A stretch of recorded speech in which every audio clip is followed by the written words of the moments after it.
you still awake? Yeah, you struggle to sleep. Maybe I could help you with that? Yeah,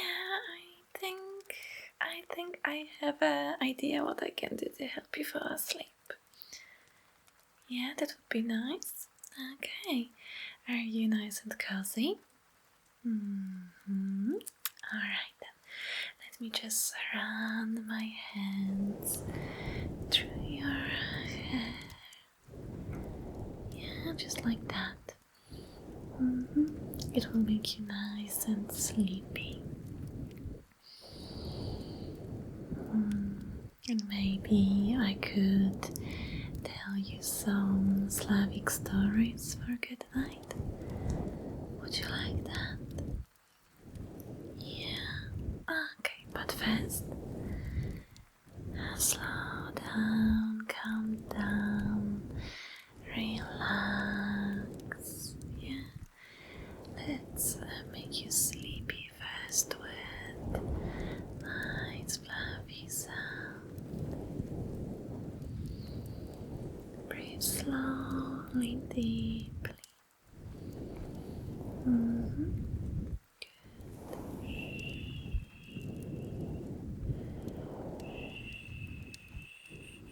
Quiet now, my love.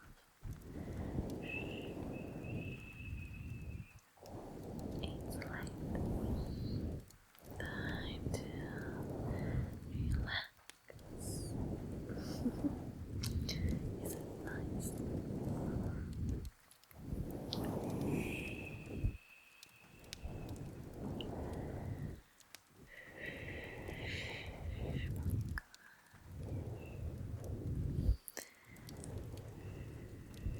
I can feel your breath is slowing. Your body is getting heavier. Good.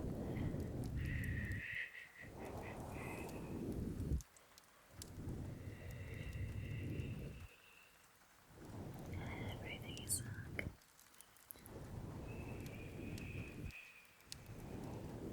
You're safe.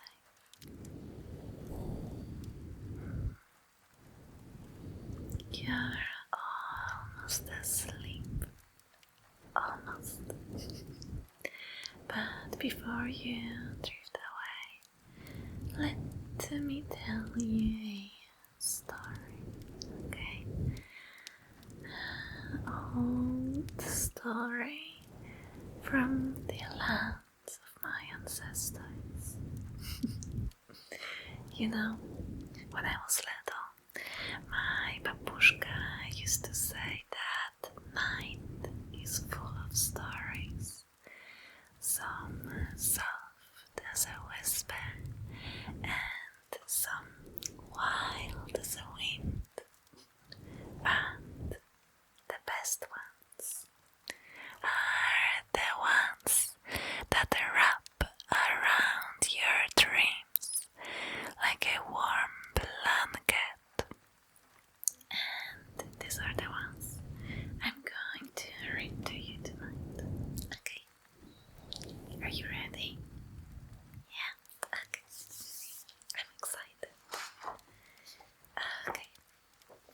So the first story is a fern flower, the hidden magic of Kupawa night. Have you heard of a fern flower? Kochanie, my love, have you heard about it? No? Okay, then let me tell you. They say that on the shortest night of the year, Kupawa night, a magical flower blooms deep in the forest. Flower that does not exist in daylight. Flower no human hands have ever truly held. The one who finds it will have wisdom beyond man, fortune beyond kings, and power beyond gods.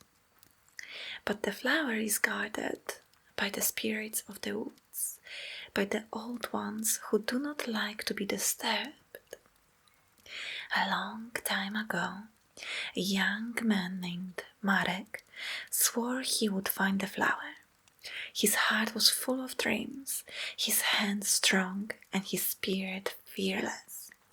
On the night of Kupała, he walked into the forest, through the mist, through the darkness. He did not flinch when the trees whispered his name. He did not run when the ground beneath him trembled.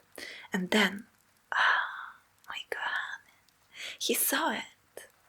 The fern flower, glowing like a fallen star. He reached out, fingers brushing against its light, and then nothing. The next morning, the villagers found Marek wandering out of the forest, his eyes empty, his lips silent. He never spoke of what he saw, and the flower? It bloomed again the next year, waiting for the next foolish soul to try. Sweetie, would you chase the flower? Would you dare to go find it and touch it? Oh, I know you're adventurous and brave, so yeah, I believe that you would. Alright, are you ready for another story? Yeah? Next one won't be as magical as flowers, okay? The next one is Baba Yaga. You know, not all magic is hidden in flowers. Some walk in the woods with long, bony fingers and eyes like burning coals. Do you know Baba Yaga? Did you hear about it? She's no ordinary witch. She does not live in a simple cottage. No. Her house stands on chicken legs, moving wherever the wind takes it. She flies in a giant mortar, steering with a pestle, and the trees bow to her as she passes. She's old, older than kings, older than Poland itself.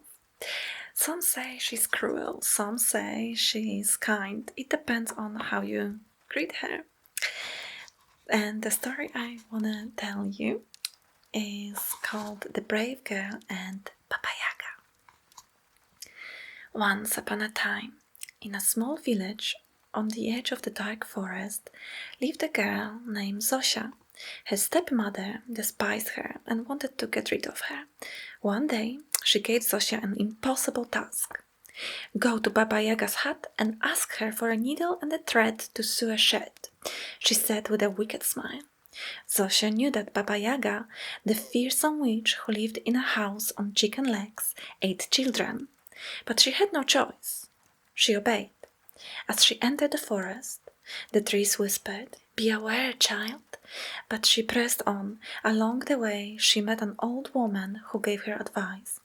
When you reach Baba Yaga's hut, greet her politely and do everything she asks. Take this comb, this towel, and this piece of bread. They might save you.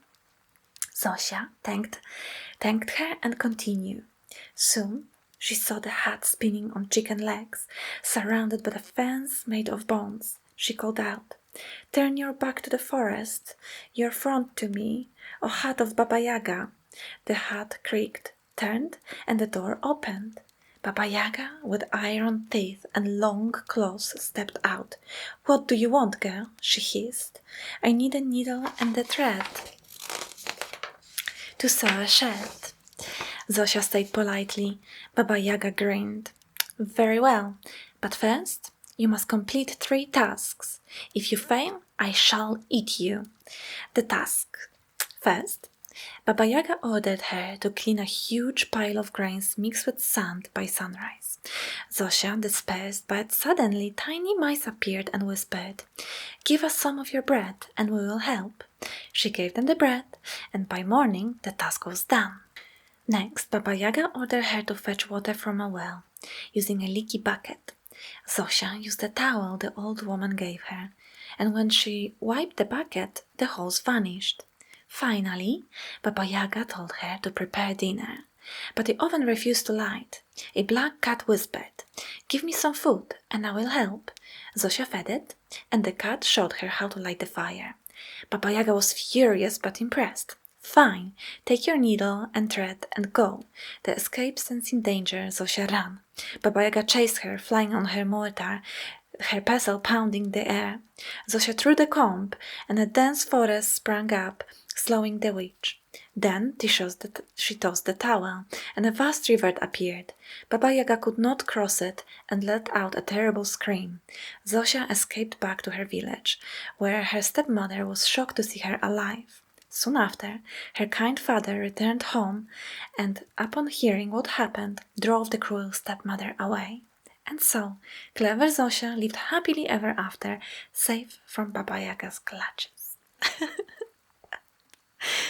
How did you like this one? Yeah, but don't worry, Baba Yaga won't come here. And if she does, you just need to be polite. And I know you are, because you have the most kind heart. Yeah? Yes, my kochany, my love. You're amazing. And are you sleepy? You're almost there. Yeah, okay. Should I continue? I know some more stories. Yeah, I know scary story about topielec. I think the English would be drowner. It's the spirit of the water. Or domowik. Oh yeah, that's the guardian of the house. And I'm pretty sure we have one running around the house. Oh yeah. And remember to be nice to him, okay? Because if you are nice to domowik, he will be nice to you. You know, they like to hide in the corners, under the stove, and if they really like you, under the bed. Should we have a look? Okay, maybe in the daytime. So if you are nice to him, he will make sure that your house is warm, the bread is fresh, and you have undisturbed sleep. Yeah, so, you know. But if you're not nice to him, he can be very mischievous. Okay. Should we move to another story? What do you say, my love? Yeah, maybe last one? Okay. Do you want me to play with your hair a little bit longer before we do that? I know you like it. I know it makes you very, very sleepy. That's not a problem. No. It's okay. Keep your eyes closed. The last story is more like a legend. Yeah. It won't be scary.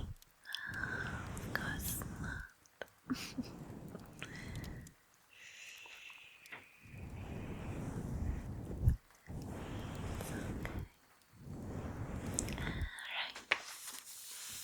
So the last story is the White Lady of Ogrodzieniec Castle. Not all spirits hide in the forest. Some walk through the castle, waiting for those who remember their name. In Ogrodzieniec Castle, when the moon is full and the wind is silent, a woman in white walks the ruined walls. They say she was once a noble woman, married to a cruel lord who cared only for wealth and war. He locked her away, stole her joy, and in the end left her to die in the cold stone halls. But love, true love, never forgets. One night, her lover, a simple knight, returned to the castle, searching for her. He called her name, his voice echoing through the ruins, and then there she was, dressed in white, glowing under the moonlight. She smiled, whispered his name, and disappeared into the wind.